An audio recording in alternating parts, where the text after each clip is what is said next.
السلام على الحسين وعلى 8 شوال المکرم پوری دنیا میں یوم انہدام جنت البقیع کے عنوان کے ساتھ جناب سیدہ صلوات اللہ علیہ اور اہل بیت علیہم السلام سے عقیدت اور محبت رکھنے والے جو ہیں وہ اپنا احتجاج ریکارڈ کرواتے ہیں۔ مدینہ رسول اکرم صلی اللہ علیہ وآلہ وسلم نے سکونت اختیار کی جب ہجرت کی اور مکہ کو چھوڑا، اپنے آبائی وطن کو چھوڑا اور مدینہ آئے۔ مدینہ کو سرکار رسالت مآب صلی اللہ علیہ وآلہ وسلم نے پہلی اسلامی فلاحی ریاست کے طور پہ ایک معاشرے کی تشکیل دی۔ یہ وہی مدینہ تھا جسے امن کی جگہ قرار دیا گیا، یہ وہی مدینہ تھا جسے رسول نے اپنے دور میں پسے ہوئے لوگوں کا جن کا معاشی استحصال ہو گیا تھا انہیں عزت کے ساتھ زندگی دی، اور پھر اسلام جو ہے وہ پھیلنا شروع ہوا۔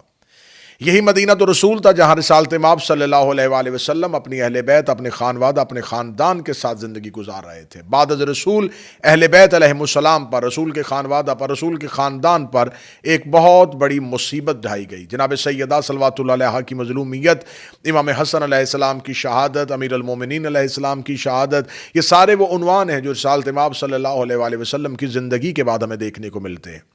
اہل بیت سے محبت کا دعویٰ رکھنے والوں نے اس دعوے کو کھوکھلا کیا، لیکن حقیقت کو جاننے کی کوشش نہیں کی کہ آخر اہل بیت علیہم السلام کے ساتھ امت کی دشمنی کی وجہ کیا تھی، وہ کیا اسباب تھے جس کی وجہ سے رسول سے محبت کا دعویٰ کرنے والوں نے رسول کی اولاد کے ساتھ اپنی محبت کا حق ادا نہیں کیا۔ اسلام تو پھیل گیا، کلمہ تو پڑھ لیا گیا، دین اسلام پر کاربند تو ہو گئے، نماز تو رسول سے سیکھ لی، اللہ کی اطاعت تو کرنی شروع کر دی، لیکن افسوس صد افسوس کہ رسول اکرم صلی اللہ علیہ وآلہ وسلم نے بحکم قرآن جس اہل بیت سے مودت کا حکم دیا تھا، جس قربا سے مودت کا حکم دیا تھا، اس کا حق ادا نہیں ہو سکا۔ یہی وجہ ہے کہ مدینہ تو رسول میں، روضہ رسول کے پہلو میں وہ ایک تاریخی قبرستان جو اسلام سے پہلے بقیع غرقد کے نام سے مشہور تھا، لیکن رسالت مآب کے، خانوادہ کے، ان شخصیات کے مدفن ہونے کے بعد یہی بقیع جنت ہو گیا۔ جنت البقیع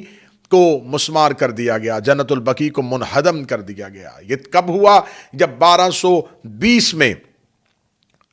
3 سال تک کا مدینے کا محاصرہ ہوا، اور 1220 میں اس محاصرے میں قبور آئمہ علیہم السلام، قبور اہل بیت، قبور ازواج نبی، قبور صحابہ پیغمبر،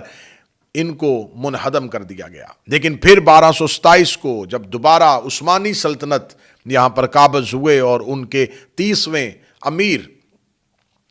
محمود دوم نے یہاں پر آ کے جنت البقیع کی تعمیر کا دوبارہ آغاز کیا، اور 1234 میں پھر یہ 1220 میں جن کو منہدم کر دیا گیا تھا، 1234 میں ان قبروں کو دوبارہ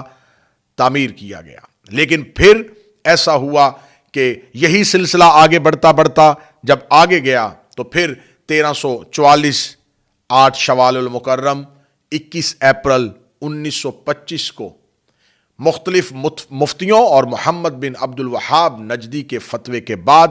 قبور آئمہ، قبور اہل بیت علیہم السلام کو دوبارہ منہدم کر دیا گیا، ان کو دوبارہ مسمار کر دیا گیا۔ ایک ایسا شرعی فتویٰ کی آڑ،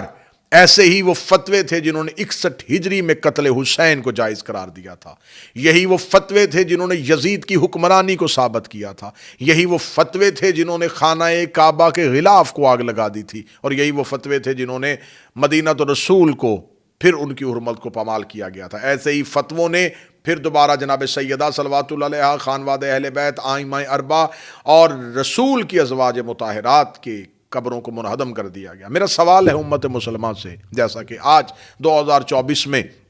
فلسطین میں مسلمانوں پہ ظلم ہو رہا ہے، اور پوری دنیا کے رہنے والے مسلمان جو ہیں وہ سراپا احتجاج ہیں کہ فلسطین کے لوگوں پر مظالم ڈھائے جا رہے ہیں، فلسطین کے لوگوں کو اپنی ظالمانہ روش کا شکار کیا جا رہا ہے۔ آج پوری دنیا میں رہنے والے مسلمان سراپا احتجاج ہیں۔ ہم کیوں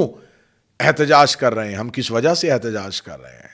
ہمارا احتجاج کیا ہے؟ ہمارا احتجاج یہ ہے کہ فلسطین جو ہے وہ ارض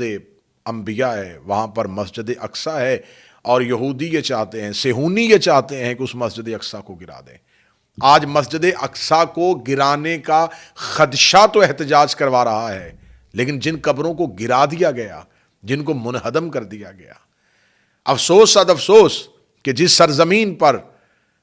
یہ کہہ کے قبور اہل بیت علیہم السلام کو گرایا گیا کہ اسلام میں قبروں پہ عمارت بنانے کی اجازت نہیں ہے، اسی سرزمین پر پھر تاریخ انسانیت نے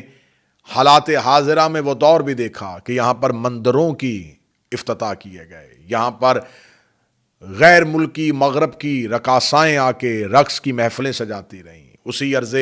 پاک کو، اسی حجاز مقدس کو جہاں سیدہ صلوات اللہ علیہا کا نام لینے کی اجازت نہیں تھی، جہاں اہل بیت کا نام لینے کی اجازت نہیں تھی، وہاں پر دنیا کا کون سا ایسا گھنونا فعل ہے جو وہاں پر نہ ہوا۔ آج ہم سراپا احتجاج ہیں 8 شوال المکرم، اس عنوان کے ساتھ کہ آج ہی کا وہ دن تھا جس دن ایک جھوٹے فتوے کی آڑ لے کر اہل بیت علیہم السلام کے قبور کو گرایا گیا۔ آج جو اہل سنت برادران ہم سے سوال کرتے ہیں کہ ایسا کیسے ہو سکتا ہے کہ مدینہ رسول کا ہو اور رسول کے گھر کو آگ لگا دی جائے، ایسا کیسے ہو سکتا ہے کہ مدینہ نبی کا ہو، رسول کے گھر کی دیواروں کو گرا دیا جائے، تو آئیے دیکھیے ایسا ہی ہو رہا ہے کہ آج بھی اسلام ہے اور مدینہ وہی ہے، لیکن اہل بیت علیہم السلام کی قبروں پر کوئی چراغ روشن نہیں کیا جا رہا، ان کی قبروں کو منہدم کیا جا رہا ہے، جبکہ تھوڑے سے فاصلے پر رسول اکرم صلی اللہ علیہ وآلہ وسلم کی وہ پاک قبر جو آج بھی مسلمانوں کے لیے مشعل راہ ہے، جو اللہ کی بارگاہ میں پہنچنے کا بہترین وسیلہ تھے، وہاں دعا کے ہاتھ اٹھانے کی اجازت نہیں ہے۔ مکہ المکرمہ میں ابراہیم علیہ السلام کے قدموں کے نشان تو موجود ہیں، وہ پتھر تو موجود ہے، وہ تمام نشانیاں تو محفوظ رکھی ہوئی ہیں اور وہ رکھی جانی چاہیے، لیکن وہ لوگ،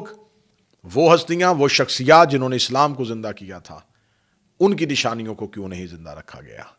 لہٰذا ہمارا احتجاج ہے، ہمارا سوال ہے امت مسلمان سے کہ آج